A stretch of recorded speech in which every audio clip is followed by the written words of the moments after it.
What's up, everybody? Let's Talk Jets Radio. What a disappointing performance. What a letdown. Coming off the big win, coming off all that energy, all that excitement, all those feel-good, positive vibes that they had from last week. My biggest fear, my worst nightmare was that, we would come back this week and then be looking at last week saying it was all luck.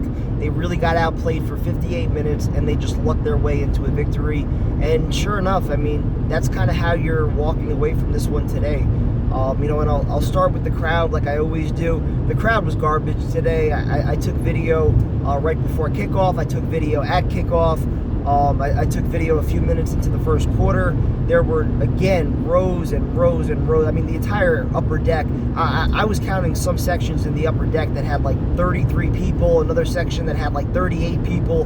There was nobody in the upper deck, and even in some of the mezzanine and lower level sections, it was not crowded, it was not loud. For those that did show up, they did try to get loud. There just weren't enough people. There were a decent amount of Bengal fans there, and obviously first touchdown of the game, first drive of the game, Bengals get a touchdown, takes a lot of the crowd out of the game right away.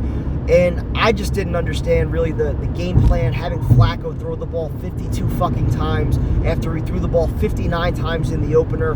Really just doesn't make any sense. I understand they have the weapons, even though Garrett Wilson, he missed a little bit of time with the injury, still came back. Elijah Moore, he's made a few plays. I'd still like to see a little bit more out of him. A couple times to Breece Hall, I thought the ball was catchable, but didn't come down with it. Flacco's basically a statue back there, not mobile at all. Jets defensive line, zero fucking pressure. I'll give credit to Sauce Gardner. I'll give some credit to Quinnen Williams, but the fucking penalties are terrible.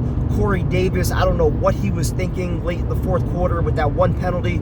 Jets down 2 scores. Foolish fucking penalty by him right there.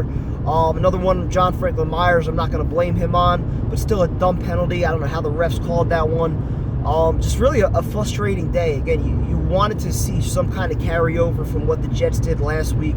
You wanted to think that the win and the comeback, that it meant something, that it was going to lead to some better play, even if not a win, just more competitive football, give these guys some confidence. And sure enough, they come out and they lay a fucking egg. They're down 18 points in the fourth quarter. That's the definition of a blowout. I don't know where they go from here. Obviously, getting the win last week let Saleh off the hook. I saw the video with Quinnen Williams and one of the Jets coaches fucking going at it face-to-face, arguing. I can only imagine what that was about. Probably the fucking rotation, which I still say makes absolutely no sense. Really, really difficult and frustrating game. Not scoring a touchdown, 4 field goals. Defense was average, very little pressure again. I don't really know what to say. Quincy Williams left in a boot. Just sucks.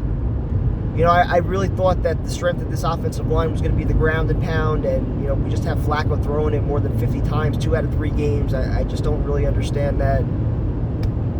The tight ends, they've been pretty much invisible. Conklin had a few catches, I'll give him that, but Uzomah has been pretty much invisible. I don't get it. And then you get Fant, he gets hurt. McDermott comes in, he gets blown up.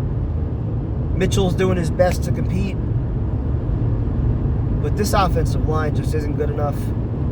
This team right now doesn't look good enough. And it's sad because it feels like there's talent.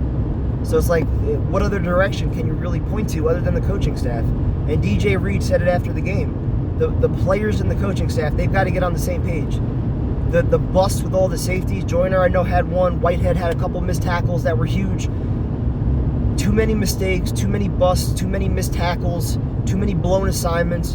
And to the defense's credit, I didn't think they played well by any means, but they only gave up 27 points. And this was an argument I was having with Romeo leaving the game. As bad as they played, they only gave up 27 points. I know the Bengals didn't really need to score towards the end, but if you told me before the game the Jets defense would only give up 27 points, I would have signed up for that, because I thought this was a game where Flacco and the offense should have been able to move the ball. I definitely would have liked to have seen Mike White in the second half once the offense really wasn't doing anything for the first half. At this point, it's like, what was there to lose? Wilson's supposed to be back next week. Why not take a look at Mike White? What's the worst that can happen? He did well against his team last year. What is the worst that could have happened? So this is a shitty loss, a shitty feeling. Once again, leaving that stadium waited an hour in the parking lot for the traffic to die down. Still sad traffic anyway. Life is miserable. Talk to you guys later.